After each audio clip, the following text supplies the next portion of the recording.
Blessa and I are working together to do a massive giveaway in this video, so be sure to stay tuned for details. What's the best way to reduce? Eat plenty or starve yourself? Starve yourself? Wrong.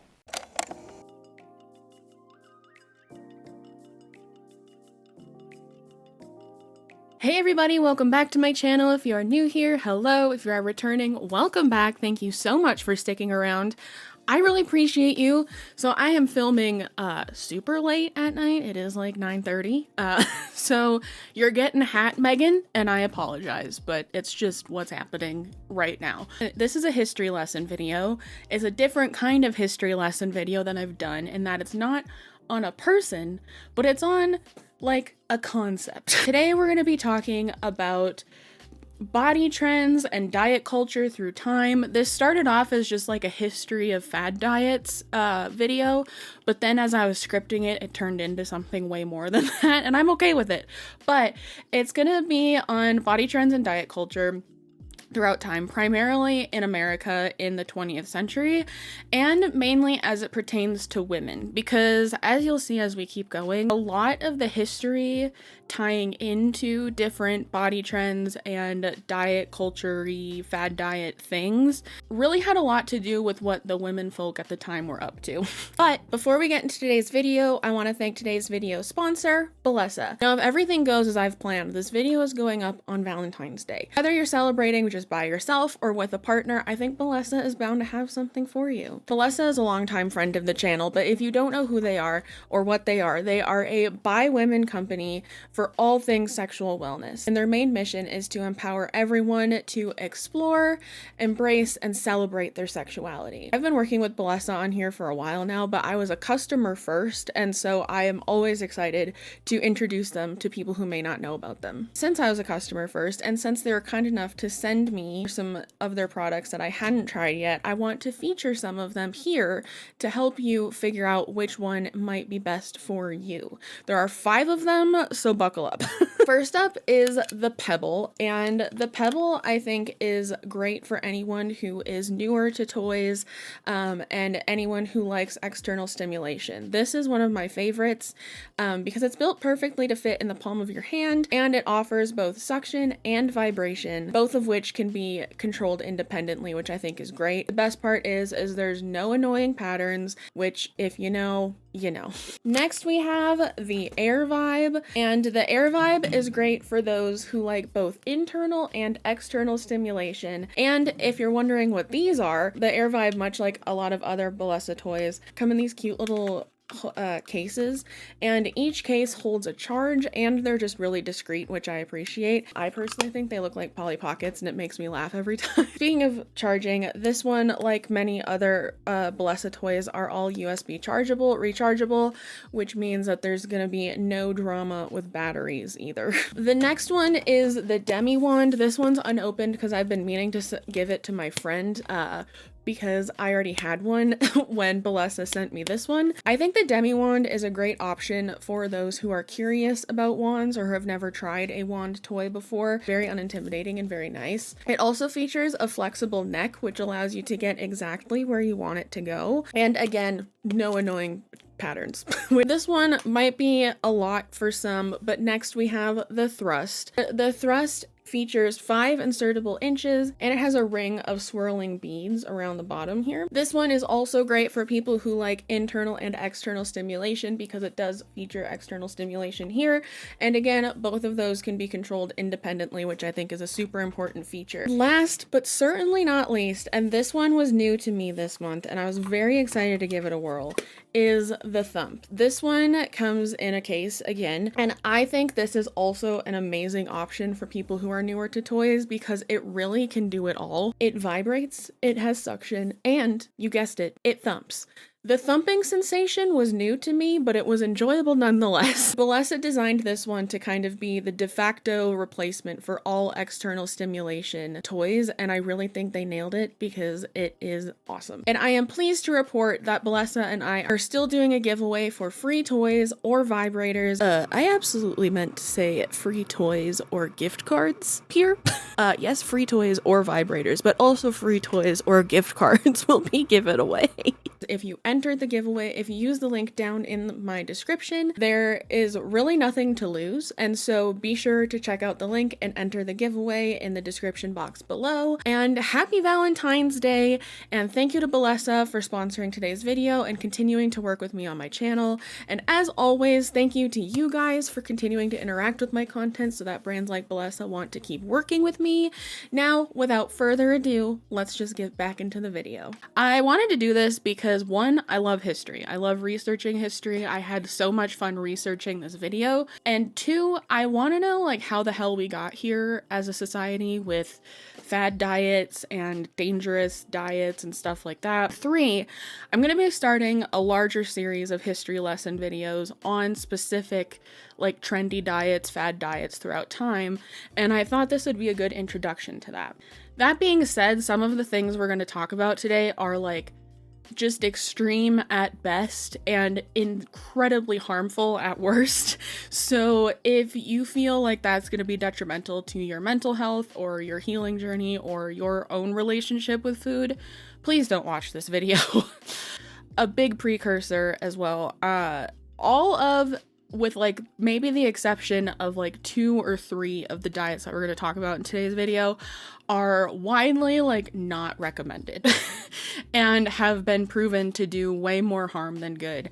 And so this is not diet advice by any means. And even if it was, please do not take diet advice from me. I went to art school, okay? I just thought it would be interesting to do kind of a deep dive on the history of body and aesthetic trends and how certain historical events impacted them and how the diet industry evolved as a whole from all of that.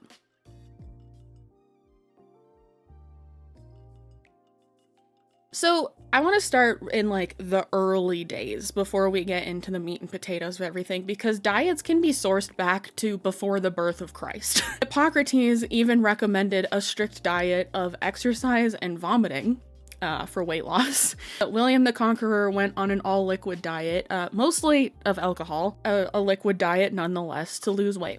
I think one of the first instances of like an intentional diet being published can be attributed to William Banting, an English undertaker, in 1863. He went on a low-carb diet to lose weight, and he wrote about it in his booklet called Letter of Corpulence. And this became so popular in the UK and America that it became a part of like the regular vernacular that like to say they were dieting, people would say, "I'm Banting." So like if somebody asked if they wanted like a piece of cake or whatever, they'd be like, "Not today, I'm Banting." Like it became that popular. And from what I could find, it seems like William Banting's low carb, almost keto-esque diet is one of the earliest documented like fad diets or like diet trends. And it seems that after Banting published that diet, all hell kind of broke loose. After Banting, Henry Salisbury published The Relation of Alimentation and Disease. In this book, he said that he believed that certain ailments and obesity and stuff like that could be cured by eating certain kinds of foods. And he thought that beef patties were beneficial and that fruits and vegetables were detrimental to your health. So basically, kind of like carnivore before carnivore was a thing. But after the publication of his book, the idea of only eating meat and low carb also became very popular. And this is where we actually got Salisbury steaks from.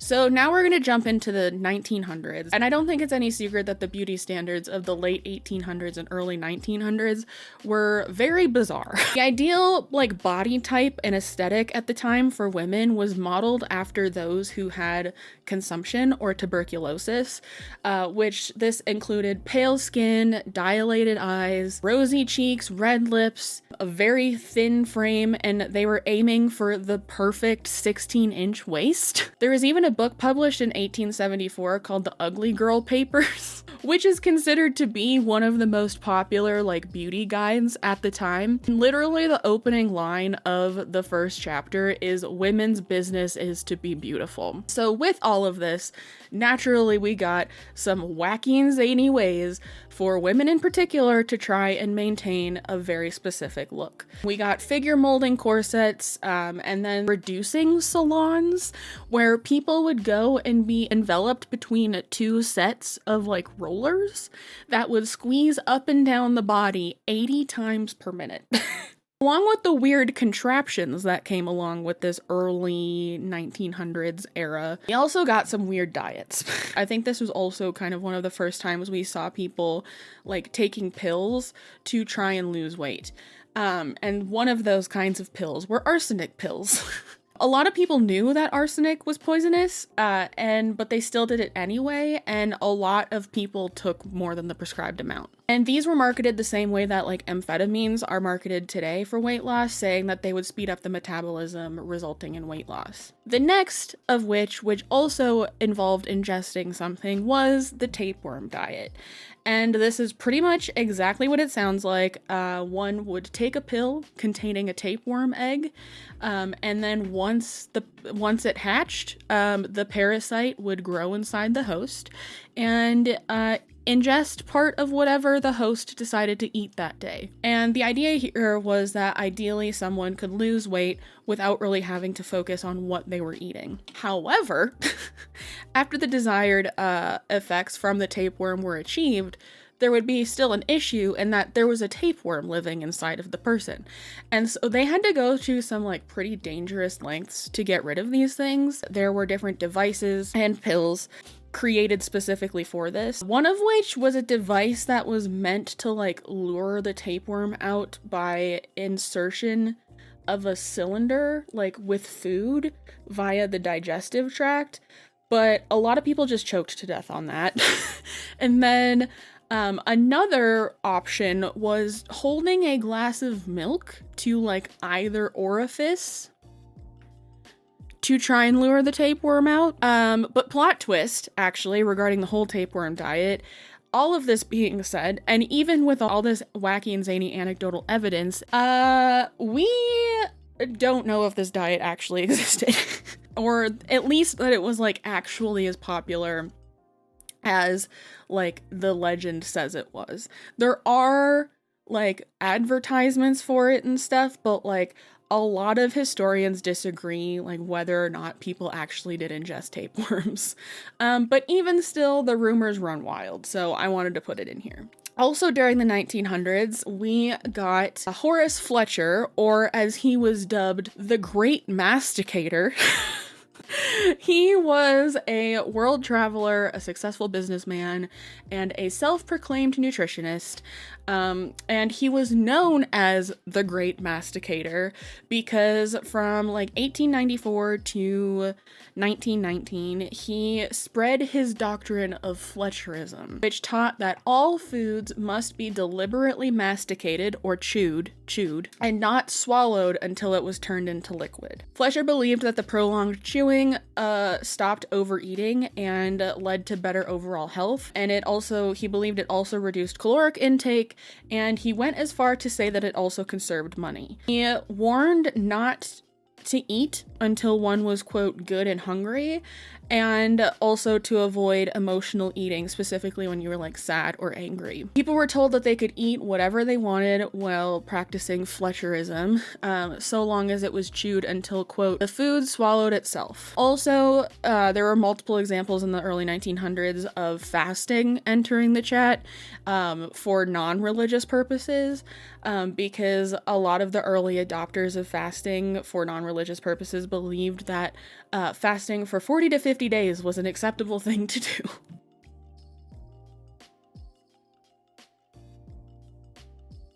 So now, after the weirdness of all that, we fast forward and we go to the 1920s. Now, this was a big time for women in general. For those who don't know, like after women entered the workforce in World War I, a lot of them didn't want to give up like the pay, like the wages that they were earning at the time after the war ended. This led to many strides being made towards women's independence, like the passage of the 19th Amendment, which allowed women the right to vote. And then also prohibition was a thing, and this led to a boom in like jazz clubs and speakeasies, and then boom, Flapper Girl was born.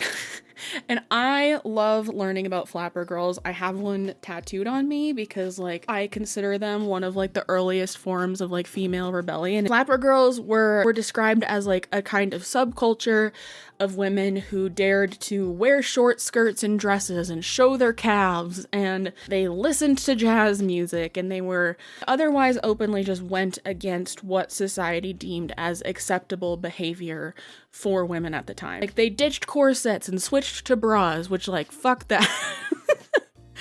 And they wore a lot of makeup, and they smoked cigarettes, and they drank alcohol, and like all of that, right? Along with the style of dress that came with the flapper aesthetic, a very straight and slim figure was the preferred silhouette. And so, naturally, with women gaining more independence, there had to be some diet to control them, right? Simply so they could just maintain this trendy physique. And so enter, first of all, Lucky Strike cigarettes. Up until this point, smoking was mainly for men, and Lucky Strike decided to start marketing towards women, specifically using a lot of like flapper girl imagery, stuff like that. And a lot of times the ads claimed to stop the urge to overeat, often using the line, reach for a Lucky instead of a sweet. I did not mean for that to rhyme, but it did, so I'm okay with that. And Lucky Strike didn't actually come up with a specific diet, but a lot of people used it as a diet. But I'd say a bigger part of the diet flapper correlation is the Hay diet, or also known as the flapper diet. This was created by a physician named William Howard Hay, mainly for himself to lose 50 pounds and to help him sort out some heart health issues that he was having at the time. But then it was also marketed to help women attain the slim, hipless, flat-chested physique that was trendy at the time. Unlike the wild tactics that we've talked about up until now, the Hay diet doesn't really focus on like what you eat, but it's more like what you eat together. So Hay frowned upon mixing carbs and protein. And I think this is kind of where we got the idea of like the body can't process both protein and carbs together. And like the idea that the body's ability to burn fat while digesting protein and carbs together is compromised and slowed down. And I don't really know why, but that's just what he believed. He grouped foods into 3 categories, and these were alkaline, acidic, and neutral. He said that acidic foods were meant to be avoided, and these were things like cranberries, white flour, and cheese. And then he suggested replacing the high acidic foods with lower acidic foods like spinach, plums, and eggs. And alkaline foods were seen as like the better option out of all of them. And these were things like lemons, asparagus, bananas, tomatoes, and peas. And the diet actually still lives on today and is actually held to pretty high regard by some. But yeah, so there's that.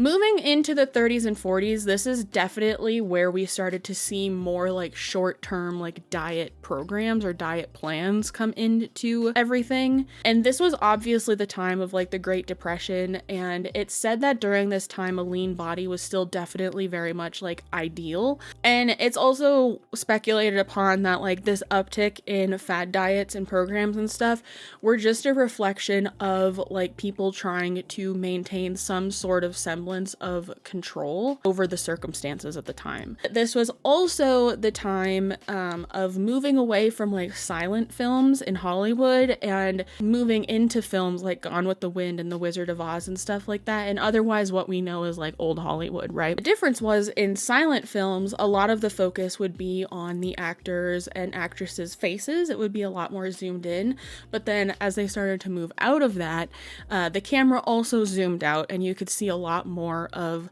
the actor, and in this case particularly the actresses' bodies. And because of this, primarily the actresses started having a lot more pressure put on them to maintain a certain figure, and then I think this also would then impact society and the women watching them. So I think it just caused, beauty standards to start happening again. It was really unfortunate because a lot of these actresses either chose or were coerced or were straight up forced into taking very, very drastic measures to maintain a very small frame. This included like heavy food restriction and amphetamine abuse. And the article that I used to like research this a little bit said, quote, "Then, as now, an actress's reducing regimen was mostly made up of ingredients as healthy as a prohibition cocktail: coffee, cigarettes, drugs, laxatives, and lies."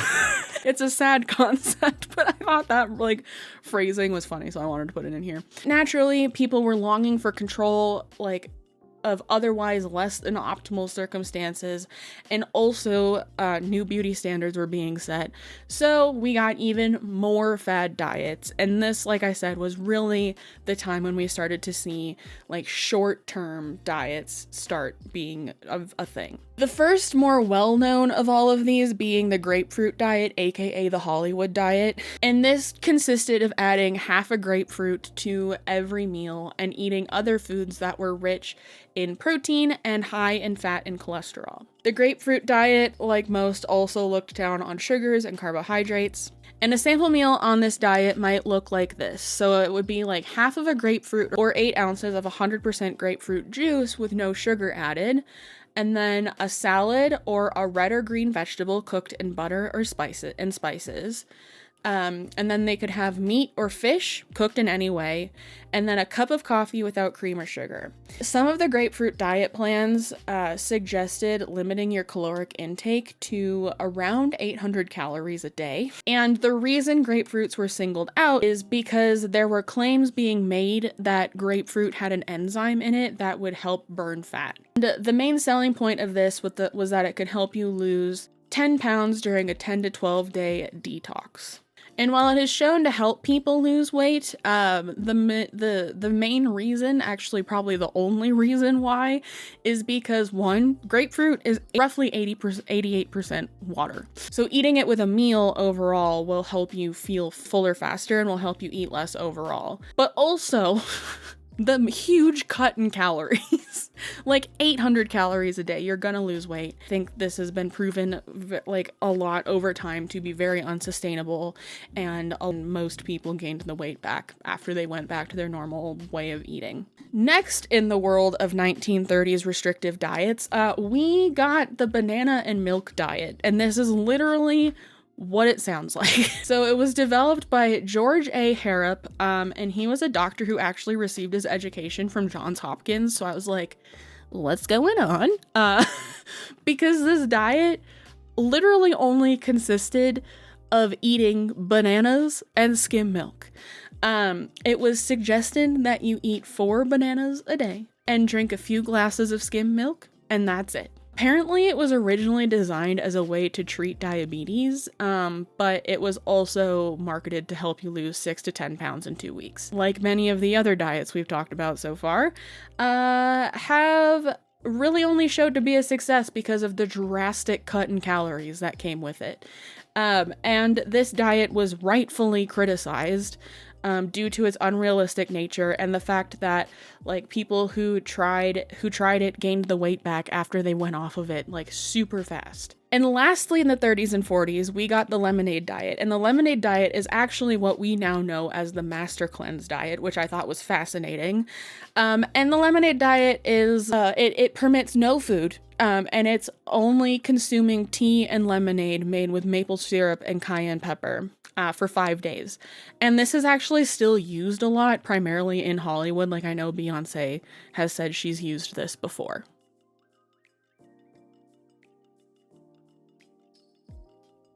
So now we're moving to the 1950s in a post-World War II world where the men are going back to work and the women are going back into the home, and the fear of communism ran wild. Women were very much still using like amphetamines at this time, probably more than they should have been, but I think really it was more largely in part to keep up with the large amount of housework and like and keeping up with kids and stuff that they had to do at the time, we started to see an uptick in trendiness in the hourglass figure. And this meant that like the ideal quote unquote figure for a woman was to have a large bust, small hips, and an even tinier waist. Think of like Marilyn Monroe or Liz Taylor. And contrary to past decades, women were actually encouraged to gain weight, and to do this, they used weight gain supplements. But with all that in mind, EDs were the most popular during these times from the 1920s all the way up to the 1980s. Honestly, they're popular throughout all the decades that I'm going to cover in this video, so that's really a moot point. But clearly there were still a lot of problems at hand,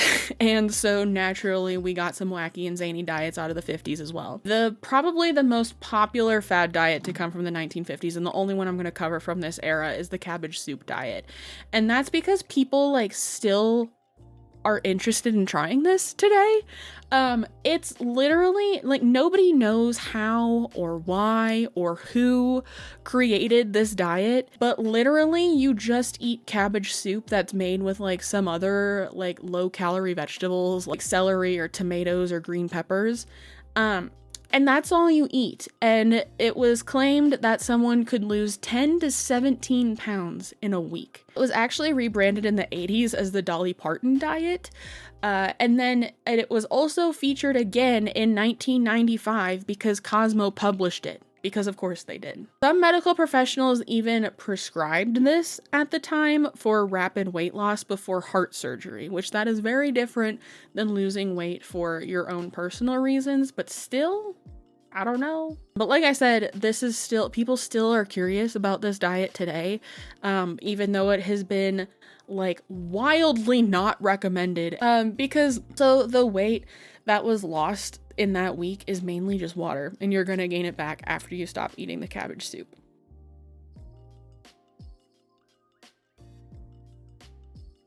So going forward a little bit more to the 1960s and 70s, these are kind of gonna melt together.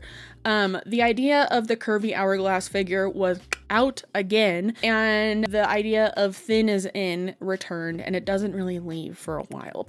And this was largely due to like fashion models at the time, particularly Twiggy from England. And also at the same time, like the second wave of feminism started. Like in 1960, the FDA approved the birth control pill. I was reading an article on CNN about like body trends and stuff throughout time.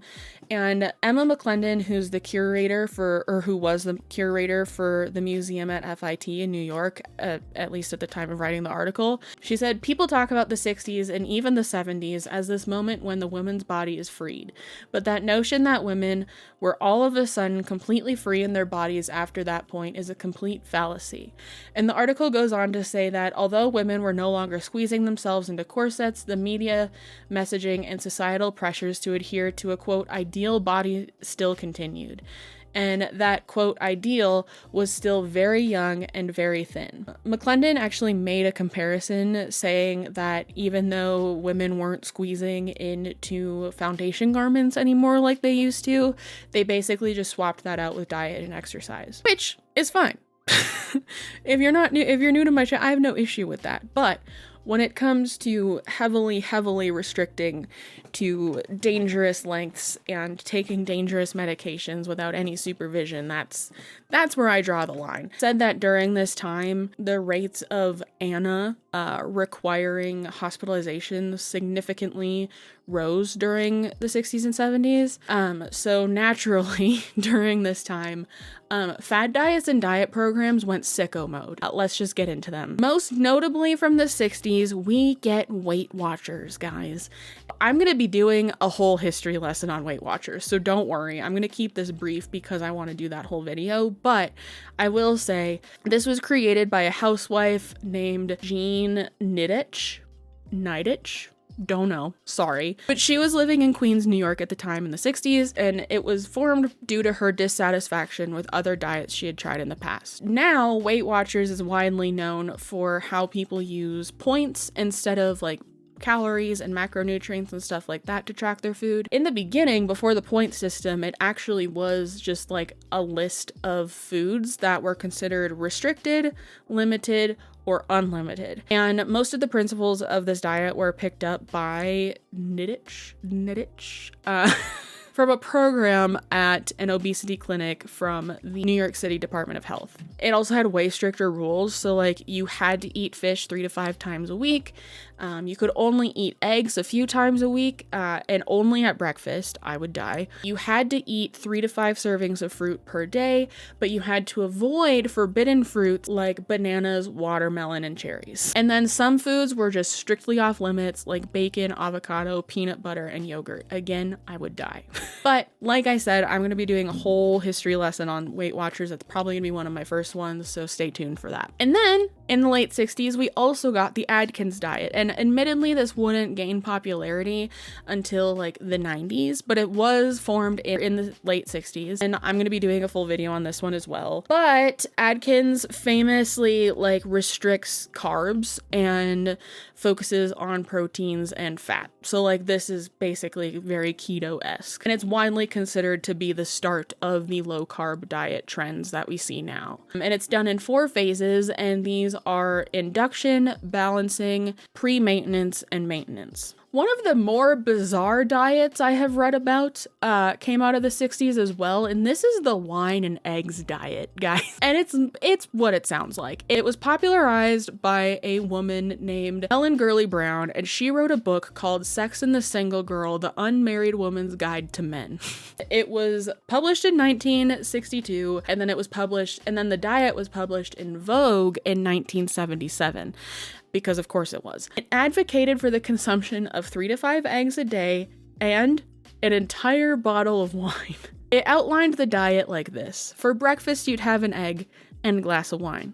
For lunch, you'd have 2 eggs and another glass of wine. And then for dinner, party, you get a 5-ounce steak and the rest of the wine. That was it. And it goes without saying that this is ridiculous, and I would perish if I ever tried this, but like it has been debunked time and time again because the alcohol alone, like, whoa. But yeah, I had to put this in here because it's just insane. In the 70s, like I said, it kind of melts into the 60s with all of this. We got things like the Sleeping Beauty diet, which literally just involved taking a shit ton of sedatives to sleep instead of eat. So like you were literally eating sleep for dinner as a weight loss approach. And it's been rumored that Elvis actually tried this, but I couldn't find anything to neither confirm nor deny that. And then we also got the sugar diet, which was literally just a marketing ploy for sugar companies. They were advertising that sugar was an appetite suppressant, and that if you ate like a spoonful of sugar or a cookie before a meal, that the sugar would spoil your appetite. But in the 1970s, we also got Slim Fast, which is very obviously still available today. The Slim Fast pre-digested protein power diet started as a product of the Thompson Medical Company and was rolled out nationwide for a, quote, fat-free, carbohydrate-free, animal-based, fortified, cherry-flavored protein supplement formula, which I don't know about you, but a cherry protein powder sounds disgusting. Anyways, this promised to make consumers feel, quote, better, cleaner, stronger, and healthier. The full diet consisted of having a shake for breakfast, a shake for lunch, and then a, quote, sensible dinner, which this actually kind of reminds me of Optavia, which is a MLM diet, which I will also be covering. But yeah, so that's Slim Fast. While there were many more weird ones to come out of the 70s, I could have made a whole video on the 70s alone, to be completely honest with you, because it, like the 60s and 70s had so many weird things in terms of like fad diets to come out of it. We're gonna end on a weird note, and we're gonna talk about the Last Chance diet. And the Last Chance diet was created by Dr. Robert Lynn, and it became quite popular because he made like $40 million in profit in the 70s off of the book and the protein product that this diet centered around. And so this was a liquid protein diet, and the liquid protein in question was made of pre-digested cowhide and tendon and artificial sweeteners.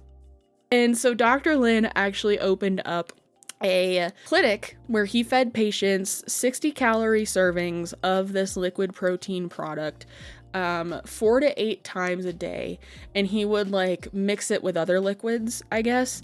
But then after that, it became so popular that more clinics opened up. And the side effects of this diet were said to be flatulence and bad breath. But in 1977, I believe, the FDA had to intervene and shut the whole operation down because 30 people died. So, yeah.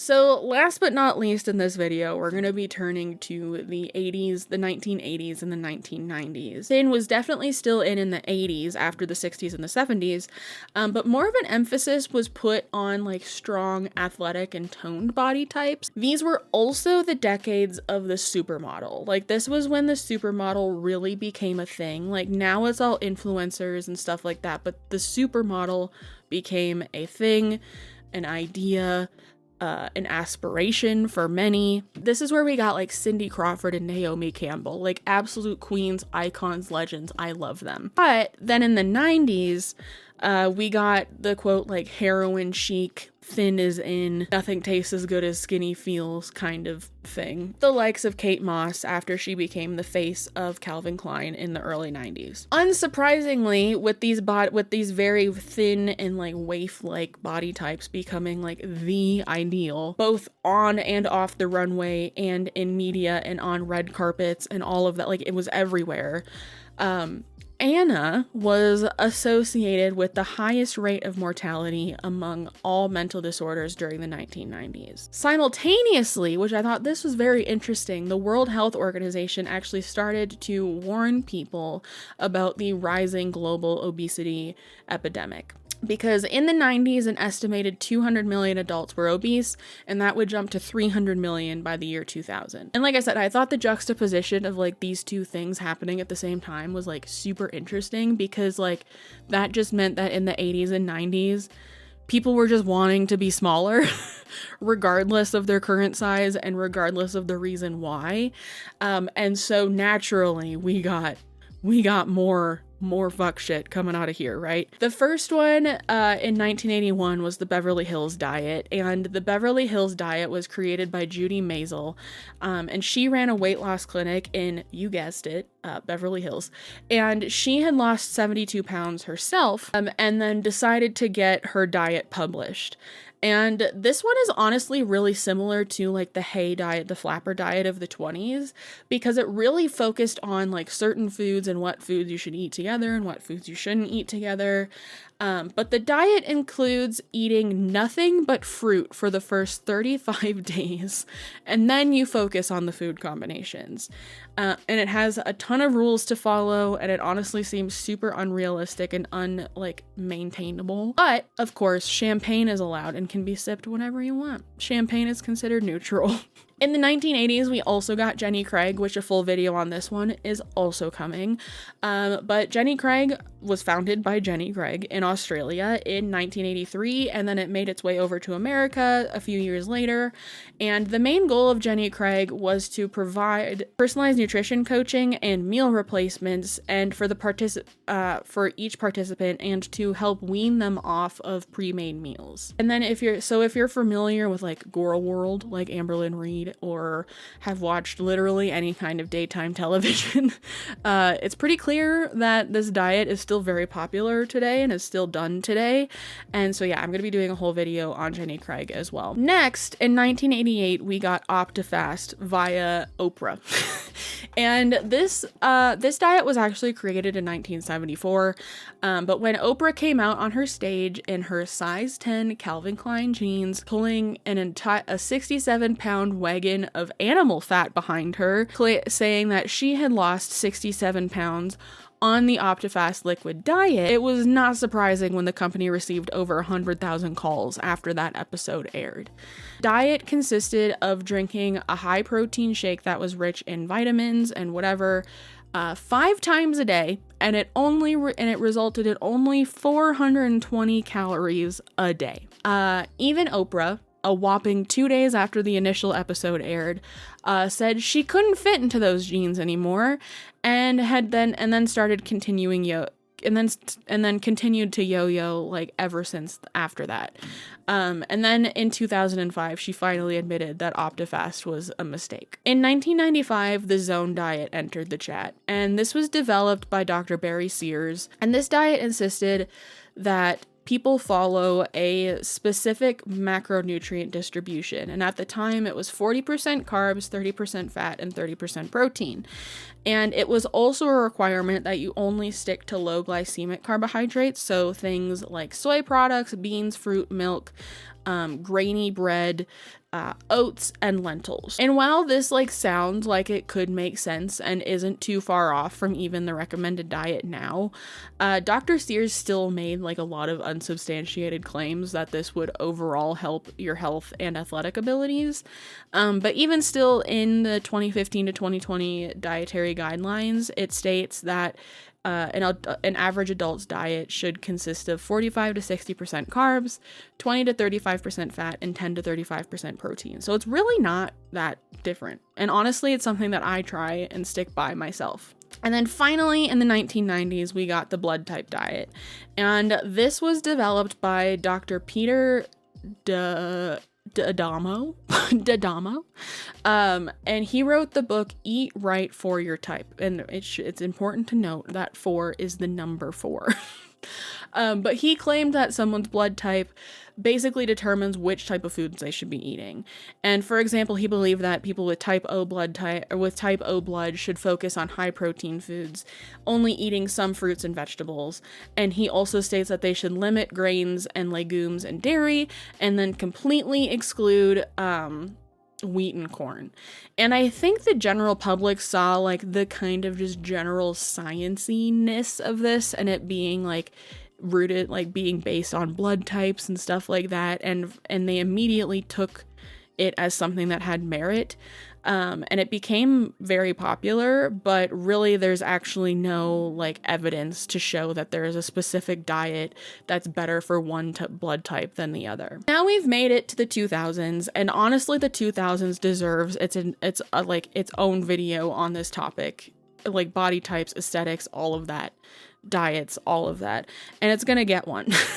I'm actually working on one right now that also ties into the TikTok trends and the aesthetics and the obsession for identity that we're seeing a lot now. And I think the research for this video really made the concept for that video even more interesting, because it just became so clear to me that this is something body types and aesthetics and eating a certain way to achieve those, whether it's healthy or not, is something that has been prevalent throughout at least modern times, or somewhat modern times. And so, yeah, I'm very interested to delve deeper into that. And I think this is going to be a very good intro video to that one as well as my series on different fad diets and stuff. But I'm going to stop it here, and we're going to pick up on that history lesson very soon. But leave a vegetable emoji if you made it this far.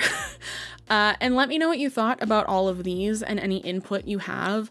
And if there were any you'd like to see me cover in any diets or anything like that you'd like to see me cover, or body trends, that could be interesting, in a dedicated video, even if they weren't mentioned here.